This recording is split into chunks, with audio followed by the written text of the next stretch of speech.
Hello friends, இன்றைக்கி ஒரு சீரியஸான ஃபன்னான ஒரு இன்ட்ரெஸ்டிங்கான டாபிக் தான் நம்ம பார்க்க போகிறோம். லைஃப்பில் ஏதாவது பிரச்சனையா? அப்போது அந்த பிரச்சனைக்கிட்ட சும்மா இரு அப்படின்னு சொல்லி பாருங்கள். ஏன்னா சம்டைம்ஸ் நம்ம அந்த பிரச்சனையை பார்த்து பயந்து பெருசாக்கி அந்த ஒரு பிரச்சனையை நம்ம 10 பிரச்சனையாக கூட சம்டைம்ஸ் ஆக்கிடுவோம்.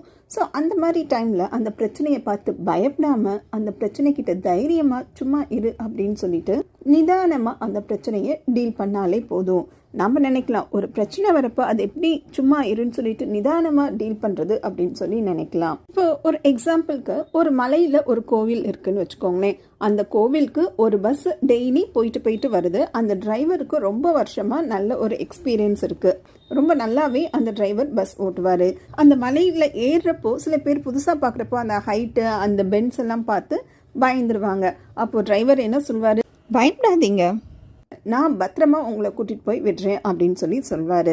ஸோ அதே மாதிரி தான் நம்ம எல்லாருக்குமே தெரியும் கடவுளோட ஐந்தொழில் என்ன அப்படின்னு. படைத்தல், காத்தல், அழித்தல், மறைத்தல், அருளர். நம்ம எல்லாருமே படைச்சது கடவுள் தான். நம்மளை காப்பாற்றிட்டு இருக்கிறதும் கடவுள் தான்.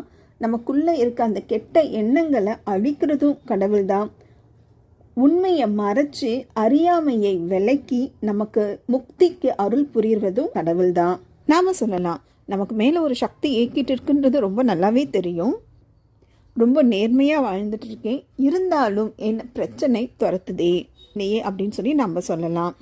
கண்டிப்பாக நம்மக்கிட்ட எந்த ஒரு தவறும் இல்லாதப்போ, நம்ம செல்ஃப்லெஸ்ஸாக இருக்கிறப்போ, நேர்மையாக நடந்துட்டு இருக்கப்போ, எப்படி அந்த அர்ஜுனனுக்கு கிருஷ்ணர் தேரோட்டியாக இருந்தாரோ, எப்படி பக்த பிரகலாதுக்கு நரசிம்மர் வந்து காப்பாற்றினாரோ, அதே மாதிரி இந்த கலியுகத்திலையும் இன்னமும் தெய்வங்கள் நம்மளை வந்து காப்பாற்றிக்கிட்டு தான் இருக்குது. இது கடவுள் மேலே அதிக நம்பிக்கை இருக்கிறவங்களுக்கு ரொம்ப நல்லாவே புரியும்.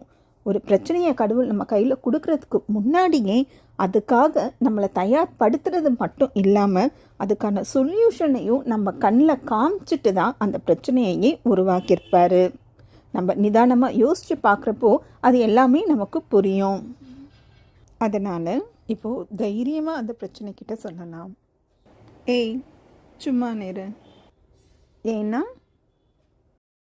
நம்மளை பின்னாடி இருந்து இயக்கிட்டு இருக்கிறது சாட்சாத் அந்த கடவுள் தான் அப்படின்ட்டு நான் நம்புகிறேன்.